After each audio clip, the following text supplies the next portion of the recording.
Assalamualaikum warahmatullahi wabarakatuh. Saya Puspita Rahmat Effendi, NIM 120202125 dari kelas PAI 4D. Di sini saya akan menjawab pertanyaan-pertanyaan UAS yang telah diberikan melalui video ini. Adapun urgensi dari penggunaan metode pembelajaran dalam kegiatan belajar mengajar.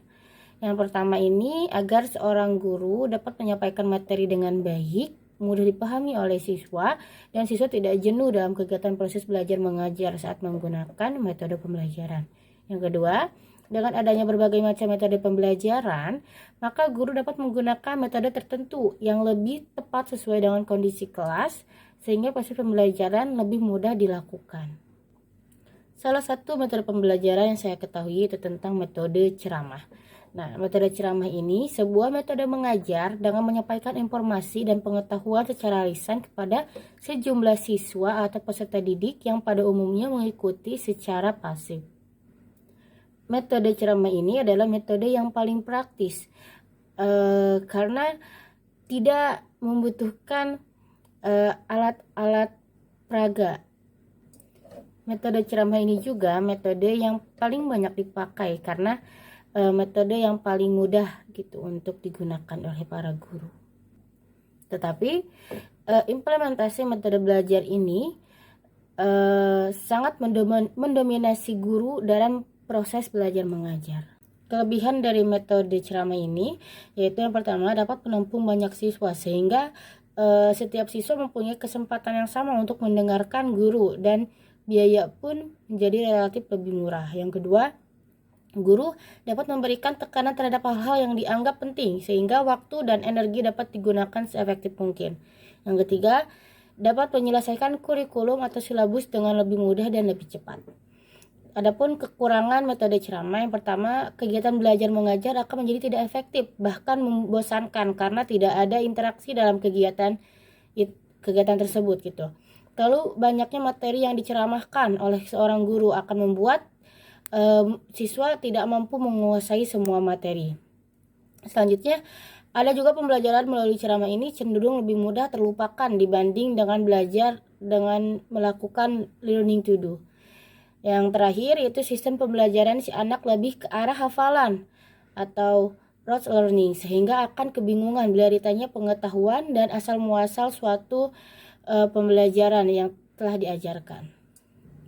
Teknik-tekniknya yaitu yang pertama itu adalah persiapan. Nah, dalam persiapan ini guru menjelaskan tujuan lebih dahulu kepada siswa dengan maksud agar siswa mengetahui arah kegiatannya dalam belajar. Yang kedua, mengemukakan pokok materi yang disampaikan kepada siswa. Yang ketiga, memancing pengalaman siswa dengan materi yang akan dipelajarinya yaitu dengan cara memberikan pertanyaan-pertanyaan yang menarik perhatian mereka. Yang kedua ini ada langkah kedua itu penyajian. Yang pertama, memperhatikan siswa dari awal sampai akhir pelajaran agar siswa tetap berkonsentrasi terhadap apa yang dijelaskan oleh seorang guru. Yang kedua, menyajikan pelajaran secara sistematis. Yang ketiga, kegiatan belajar mengajar diciptakan secara variatif. Yang keempat, memberikan pelajaran ulangan kepada siswa. Yang keenam, membangkitkan motivasi belajar secara terus-menerus selama kegiatan belajar mengajar berlangsung. Dan yang terakhir, menggunakan media pelajaran yang variatif yang sesuai dengan tujuan pembelajaran. Dan langkah yang ketiga itu penutup. Nah, dalam penutup ini yang pertama mengambil kesimpulan dari semua materi pelajaran yang telah diberikan. Yang kedua, memberikan kesempatan pada siswa untuk menanggapi materi pelajaran yang telah diberikan.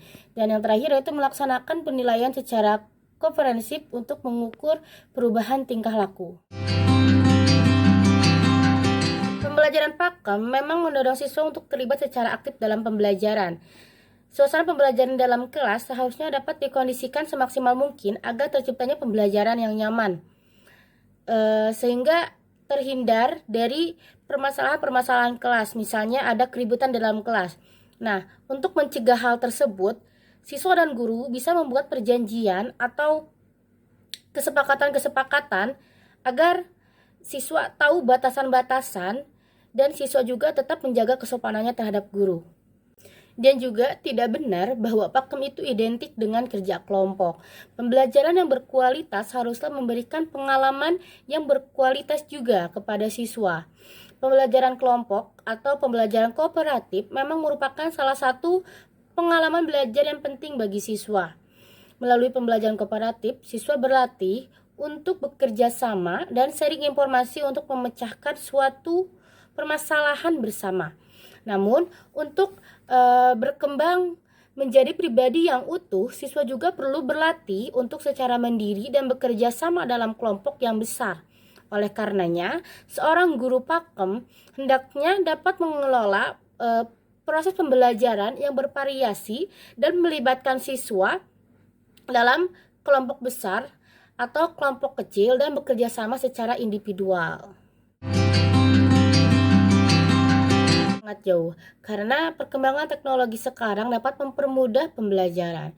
Contohnya, di kelas tetapi dengan suasana daring atau online. Nah, guru itu sudah bisa menggunakan media Zoom, Google Meet, Google Classroom, Schoology, Quizzes, dan sebagainya gitu. Masih banyak lagi yang dapat digunakan dengan mudah.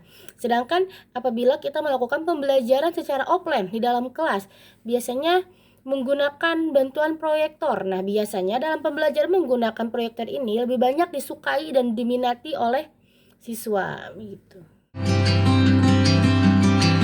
Nah, biasanya problem yang ada gitu yang dihadapi oleh seorang guru dalam menggunakan atau mengaplikasikan teknologi dalam pembelajarannya ini, terkadang masih banyak guru-guru yang belum paham atau belum mengerti bagaimana cara menggunakan teknologi yang ada atau fasilitas sekolah yang ada gitu, sehingga kebanyakan guru yang tidak mengerti ini meminta tolong kepada operator atau TU yang ada di sekolah.